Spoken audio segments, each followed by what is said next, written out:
it going, everybody? Thanks for joining me today. Today I just wanted to go over my actual carry pistol, my Sig M11A1. I got it back in December, I believe, and it is my everyday carry. I've done probably quite a bit to this, and I got the trigger pull down to 3.5 pounds in single action and a little over 8 in double. And I've had some people ask me, what trigger is that? What do you have on the front of your grip? What's your setup? So I wanted to take some time to show everybody what I've done with this. I've gone through a couple different sight setups and I've landed on what I think works the best for me. I've tried every trigger that you can find for it. I've tried 4 different kinds of grips. So I'll just go over my thoughts on all that stuff to see if it helps you, if you have any thoughts about purchasing anything for your P-Series pistol. So here are some of the parts that I've tried and haven't gotten rid of. Everybody knows the stock SIG grips. The 228 ones come on the M11A1. Not bad, but they're just cheap plastic, so they had to go. The first thing I tried was the overmolded Hogue finger groove grips. They made it quite a lot thicker and fatter, and it sticks to your clothes if you wear it underneath your shirt. So even though it was comfortable, I wasn't really happy with it. So if you wear it outside the waistband all the time and you don't mind it being a little bit thicker, these are comfortable. So you might want to check them out. The 2 triggers, these are the flat face triggers. The Gray Guns is on the right and the Armory Craft is on the left. I like the semi-curved trigger from Armory Craft the most. That's the one that's in the gun, and I have a video reviewing all 3 of these next to each other, so you might want to check that out if you're interested in triggers. And then as far as holster options, I use, I believe this, what's it say? It is the Masters holster, and this is what I wear if it's inside the waistband. It's pretty comfortable, easy access, no complaints with it. And right now it is in the Vetter holster that I have. It's Kydex, the carbon fiber, and FDE. Awesome holster. This is kind of the way I've been wearing it lately, and I am liking it. Outside the waistband, underneath almost any shirt, it almost disappears. So I guess I'll start off with what you can see on the outside. I have the Hogue G10 grips in the Piranha pattern. I don't know if I like these better than the chain link or not. I have the chain link on my X5. I'll flash over to that right now. So just for reference, here is the chain link pattern. I want to say I might like this better. I'm not sure. I'm 50-50 on them. They're both awesome textures. They feel great in the hand. I wouldn't say either one would be overly aggressive. Some people complain about the chain link. I would say the Piranha, the little cuts on this are actually way sharper than anything on this. But those are the 2 grips side by side, in case you're wondering what they look like. It was very hard for me to find a chain link that I could feel, and so I just bought them before I could even see what they were like.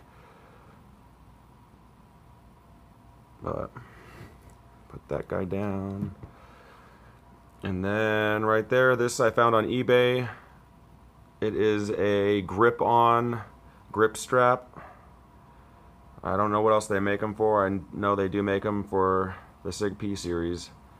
And it just goes all the way probably to right about there. So this clamps down on it when it's there, and I don't ever see it coming off unless you want it to. They claim it leaves no residue, so I'm assuming it's probably like that 3M stuff. But with the grips, you got to go with the hex key screws from Hogue. I think that just looks awesome. I don't know how SIG comes out with those flathead screws on their nice pistols. But that bugged me, so I got those. A lot of people have the problem with SIGs, and anybody that denies it isn't really being fair.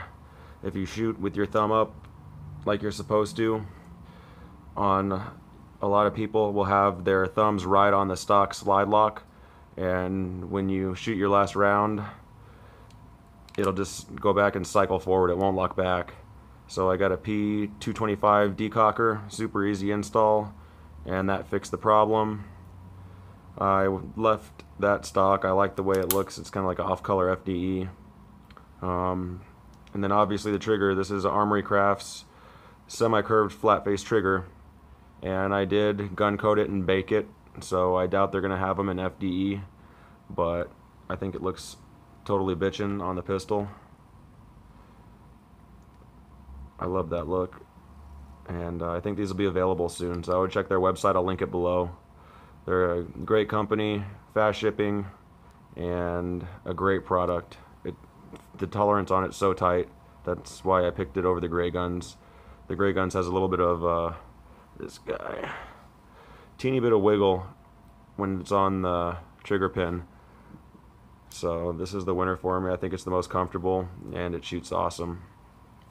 As far as the sights, I went with actually split two different kinds. I have the XS dot sights in the rear, and on the front it's a Trijicon HD XR, the skinny front post with the orange dot. So they are both night sights. That's the sight picture. And I love vertical sights. I put a set of True Glows on the X5, and they work really, really well for me. So I am the idiot that bought two pairs of sights to make one, but I ended up selling them. Half of the other ones, I'll go over that in a second, because I'm going to have everything priced down on this versus a Legion. Because a lot of people wonder, can you build a better gun than the Legion, or is the Legion the best SIG ever? Which I think is kind of a crock of crap. I hate the fact that you have to buy a Legion to be part of the Legion membership and get special perks from SIG, and you can only do that by buying a Legion. You can buy 10 of these, and you're not important enough to get one of those stupid coins or cases or anything. And it's not that I want one, I just can't stand exclusivity because of a brand or something like that. I mean, here I am, I have an X5 that is probably a couple dollars more than a Legion, but I still can't buy anything from the Legion store or whatever that fancy thing is. But I'll end that rant, and I do have a list of how much I spent on everything as compared to a Legion, and I'll go over that at the end quickly so you can get an idea of what I paid for all this stuff. I'm not going to take it apart, but inside I do have a, was it 19-pound?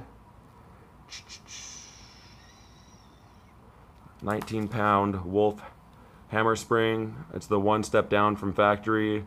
I have the single coil Wolf recoil spring and the factory firing pin spring. Sorry, my brain died there. And I did a home trigger job on this with a ceramic stone, and I got the trigger pull down to 3.5 pounds in single action and a little over 8 in double. So you'll see it's a super short stroke to fire, reset, super tight.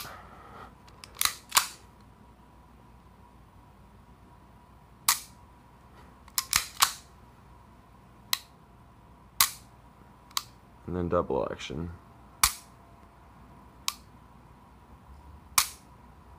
Alright, so now we'll do a price breakdown on everything I got done to this. The Armory Craft trigger was $69.95. The Hogue G10 Extreme Piranha grips and hex screws, I got those for about $100, I believe, on eBay. The grip-on front strap wrap, that was $8.95 from eBay. The 225 decocking lever, that was $25 from, I want to say, Top Gun Supply. I could be wrong. I don't know if they have it in stock anymore. The XS sights were about $100. I kept the rear sight. It is the night sight, so it does glow. The front sight is Trijicon HDXR. The orange sight and the HDXRs are the skinny front sights. I took the rears off. Those were originally the sights I got for this, but I couldn't shoot center with it. I was always shooting about 2 inches to the left with those sights, and they were dead center. So I don't know if it was my mind giving me a mental block on lining them up or what, but I went to this vertical system, and I can shoot amazing with it, in my opinion. I mean, I'm no pro, but for me, only shooting less than a year, I can do pretty well. The Wolf hammer spring, 19 pounds. It's the one step below stock. That was $4. The Gray Guns Fat Guide Rod, it's solid stainless. That was $30. The factory weight hammer spring and guide rod spring was $8, and the trigger job was $0 because I did it myself. So all in, I am at $12.87. I sold my stock trigger for $20, my stock sights for $80, and the Trijicon rear sight for $50. So all in, I am at $11.37 for this.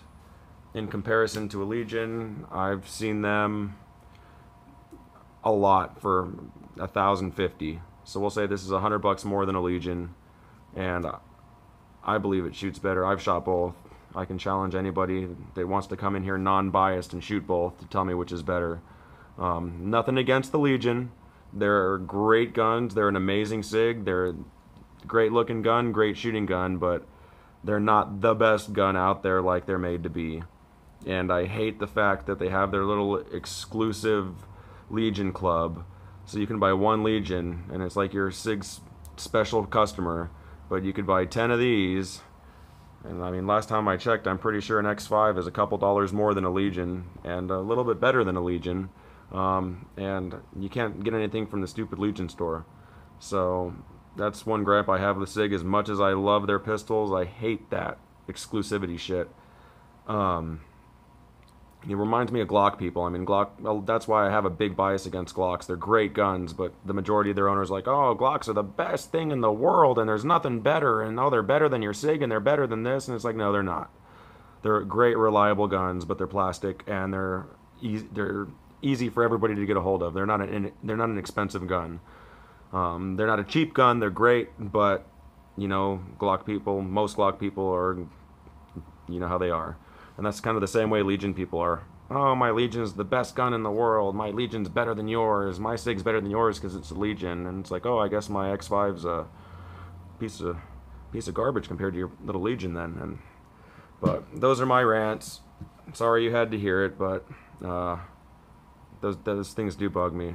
But that's what I have into this and how I got it to shoot the way it does. So I forgot to mention earlier that I paid $7.99 for this, and that's where my totals came from. I've seen somebody on Facebook get one, and I saw the receipt for under $6. I think it was $5 something at Granger. They had a sale, so you can find them cheaper. The totals will go up or down depending on what you paid for it versus the Legion. So I also will be doing a video on completely stripping the upper slide and a separate video on disassembling the bottom frame if you need to swap parts out or do a trigger job or whatever you would need to do. So I appreciate you guys tuning in. Please subscribe. The link will pop up when I'm done talking. And remember, please adopt any animals. If you're going to get a new animal, pet for your family, adopt. There's hundreds of thousands of animals out there looking for new homes. Have a good one, everybody. Thank you.